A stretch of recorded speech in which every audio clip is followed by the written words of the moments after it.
Yo, what's up sa inyo mga kakwento? So, kumusta? Share ko lang yung dinadaanan ko puntang company sa kaisyo namin o company namin to. Linis, no?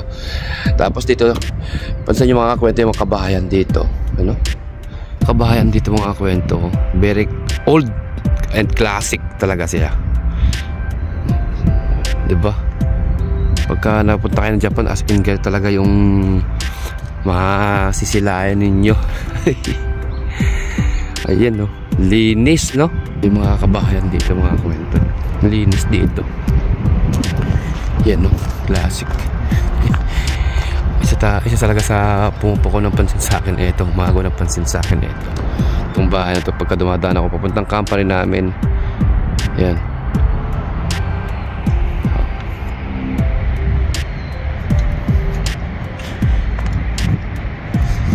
Ngayon, meron na po akong gustong sagutin. Ito lang po ay galing kay Sir MJ. So, ang tanong Sir MJ ay kung libre daw ba yung pag-aaral ng Japanese language, libre ba yung tirahan, libre ba yung pagkain. So, siguro si Sir ay na-select na or di kaya nagbabalak mag-apply dito sa Japan. Ito mga kwento, no?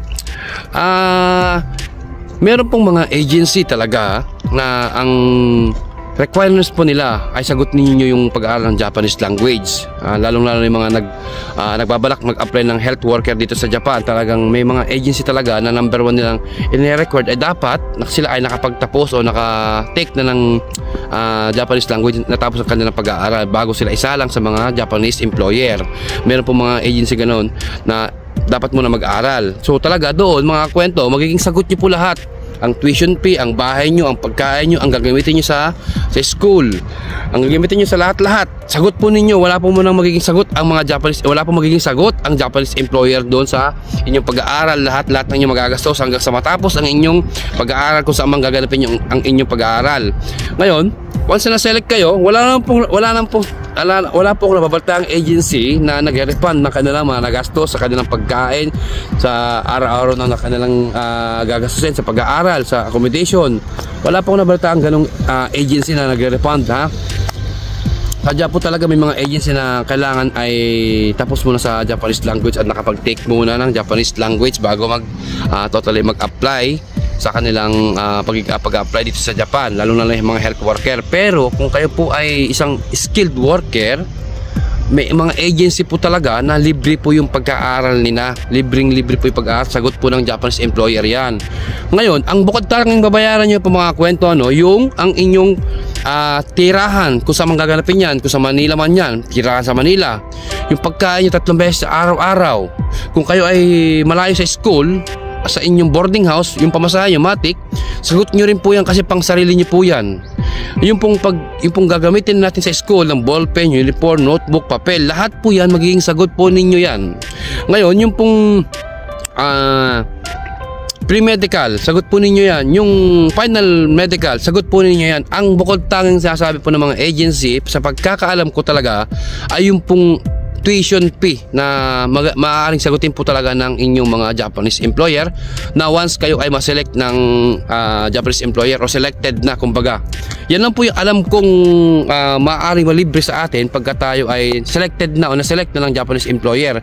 Yan po yung sinasabi nilang pre-tuition fee. Pero yung nga, kagaya ng mga sinabi ko, sagot po ninyo yun kasi personal na po yun eh. Kayo na po mismo ang gagamit na yun, kailangan nyo po talaga yun. So yun po yung pwede ko may sagot kay Sir MJ. Kung ikaw man ay nag-a-apply o na-select na, so yun po yung pwede kong isagot sa iyo sa inyong katanungan. Ngayon, kung gusto mong mapamura, gusto mong mapatipid ng konti, kasi talaga medyo malaki yung magagastos pagka tayo ay nag-aaral sa Maynila. Lalo kung sa Maynila gaganapin ang ating pag-aaral ng Japanese language, medyo may kalakihan po talaga yung magagastos natin dyan. Ngayon, kung gusto nyo pong makatipid, mas maganda kung halimbawa, kung ilang kayo na-select, kung halimbawa 5 man kayo, 6 kayo o 7 kayo, magsama-sama kayo sa isang bahay,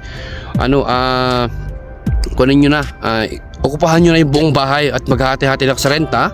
Tapos sa pagkain, mas magandang magsalo-salo kayo para kahit paano, doon pala mabuo na ninyo ang inyong mga pagsasama, mga kaugalan, makilala na ninyo ang isa't isa. doon pa lang makakatipid na kayo, lalo pag kayong kasamahan mo ay medyo taga probinsya, maaaring makapagdala ng mga gulay-gulay yan na may dala sa inyong boarding house. Kasi ang pag-aaral mga kwenta 3 hanggang 6 na buong po yan, nakadepende yan sa mga agency, sa mga Japanese employer kung gaano na kailangan ng tao dito sa Japan once na kayo ay na-select. Kasi merong time na yung mga Japanese employer dito kailangan ng tao. Kahit isang buwan pa lang kayo nag-aaral ng Japanese language sa atin sa Pilipinas, papapuntahin na ako rito pag kailangan na ng tao. Kasi dito pagdating nyo dito sa Japan mga kwento, mag-aaral pa po uli kayo ng isang buwan pagdating nyo rito sa Japan. Yun po talaga ang parang pinaka-requirements ng Japanese government sa mga company dito. Talagang mapa-trainee visa ka man o SSW, talagang dadaan ka sa loob ng isang buwan na pag-aaral muna dito sa Japan. Kaya kung ako sa inyo, magsama-sama kayo para kahit paano makatipid kayo, magsama-sama kayo sa pagkain sa bahay. Tapos kung halimbawa kaya nyo lakarin mga 5 minutes o 15 minutes ang school nyo from the apartment, lakarin nyo araw-araw, papunta, pabalik. Ngayon kung hindi naman kailangan umuwi ng weekend o hindi naman kailangan umuwi ng every weekend or kalating buwan, kung kaya nyo mag-stay sa Manila ng 1 o 2 buwan o hanggat maaari ka hanggang matapos ang inyong pag-aaral ng Japanese language, mag-stay na po muna kayo sa Manila hanggat kung pwede kayo padala ng kung sino mang nakasuporta sa inyo. Mas maganda kasing kasi ang mahal ng pamasahe mga kwento, lalo kung weekend kayo, every weekend kayo uwi ng inyong mga probinsya, ang mahal po ng pamasahe, lalo ng parting Mindanao or Visayas at mga probinsya ng sa bandang Luzon, ang mahal po ng pamasahe. Talagang dyan po kayo mabibigatan, dyan po lalaki yung inyong gastos sa pag-aaral ng Japanese language. Isa pa ang bisyo, so wala na po nakakakontrol sa inyo, kasi pagdating nyo sa Maynila, bahala kayo sa buhay nyo kung magpapakatino kayo doon, kung mag-aaral kayo mabuti, o pagdating ng gabi lalabas kayo dyan, mamamasyal kayo dyan, kakain, inom kung saan. Ganun po talagang ibang train na nakikita ko pagdating ng gabi, pagdating ng ay lumalabas yung mga yan, doon sila kumakain sa labas, namamasyal sila. So doon po napapalaki yung gastos natin sa pag-aaral ng Japanese language, na dapat ay hindi naman naka-include yung kanilang gastos doon, at nakahiwalay na po talaga yun. Ngayon yung ibang mga trainee visa o yung mga nag-a-apply dito, talagang pagka nagsasabi sila ng ganung kalaki, nabibigla sila, kasi pati yung ganung bagay ay na-add sa paggastos sa pag-aaral ng Japanese language, na dapat talagang nakaseparate yung mga yun para masabi natin na ganun lang kalaki yung dapat magastos sa pag-aaral ng Japanese language. Ngayon, kagaya na sinabi ko, Sir MJ, kung ikaw ay nagtitipid talaga, subukan mo lang din i-try yung mga sinasabi ko. Pag hindi kailangan lumabas, hindi kailangan kumain sa mamahaling o mamasyal kung saan, wag mo na. Kasi pag nag-start kayo ng pag-aaral ng Japanese language, lalo pag kayo ay pamilyado na, so walang ibang susuporta sa inyo kundi sarili nyo lang. Paano susuportahan yung mag-ina nyo, yung pamilya nyo, di ba? Kung halimbawa may trabaho kayo, paano malaki yung magiging pagbabago pagka nag-aaral kayo ng Japanese language. Kasi Sir MJ, maging wise ka po sa paggastos ng pera sa Pilipinas, lalo pang ikaw ay nag-uumpisa pa lang ng pag-aaral ng Japanese language. Kasi pagdating mo dito, hindi natin alam kung anong department, anong company ang pupuntahan mo, kung may OT o maganda o ano mang. Kaya kung ako sa'yo, maging wise ka po. So paano? Hanggang sa muli. Salamat.